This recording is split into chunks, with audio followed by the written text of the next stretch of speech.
saaxiibayaal kusoo dhawaada Sahan Technology mar kale iyo muuqaal cusub. Maanta waxaan isla eegi doonaa Windows-ka cusub ee Windows 11.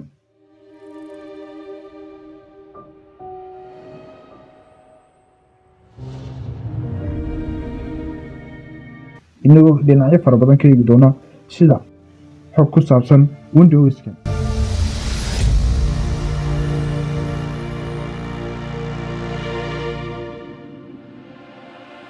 sidoo kale waxaan muuqaalkan kaga hadli doonaa minimum system requirements-ga waxyaabaha looga baahan yahay laptop-ka ama computer-ka lagu shubayo.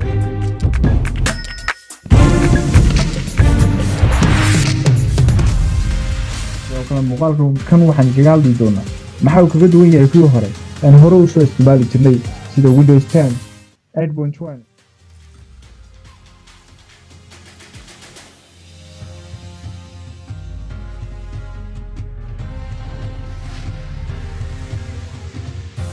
waxaan jeclaan lahaa inaad ka heli doontaan muuqaalka kan daawasho wacan.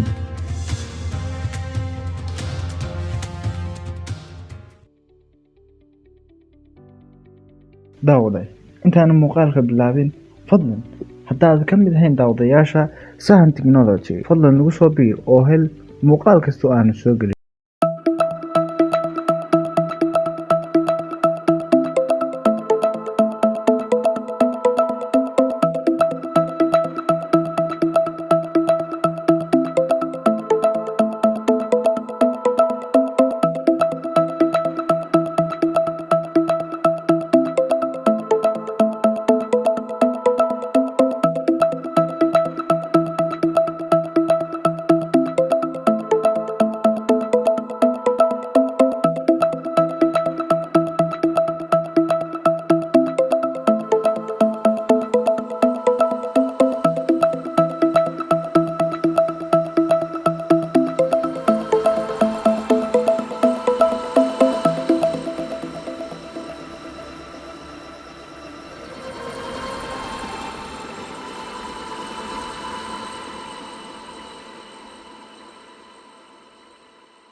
istaagi doonaa minimum system requirements-ga waxyaabaha looga baahan yahay computer-ka lagu shubayo inuu yeesho.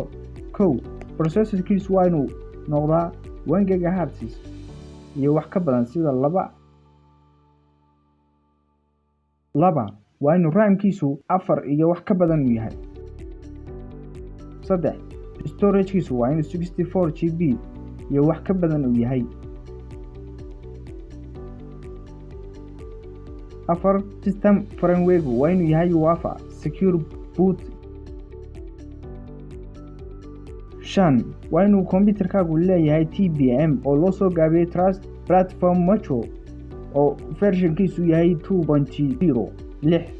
graphic card-kiisu waa inuu yahay DirectX 12.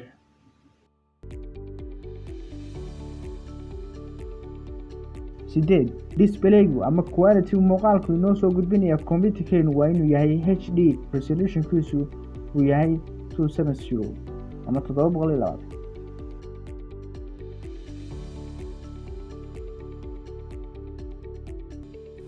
intaas waxaan ku soo koobaynaa system requirements-ga ama waxyaabaha looga baahan yahay computer-ka lagu shubayo inuu yeesho.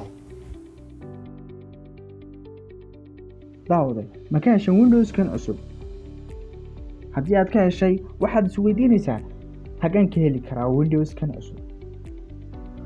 shirkadda Microsoft waxay platform-keeda ama meesha ay wax ku soo bandhigtay noogu sheegtay in meelo badan aad ka heli karto sida Best Buy, Walmart, Amazon, Micro Center, Microsoft Store iyo Costa. dhammaan waxyaabaha meelaha soo sheegno oo dhan waad ka heli kartaa waana ka iibsan kartaa.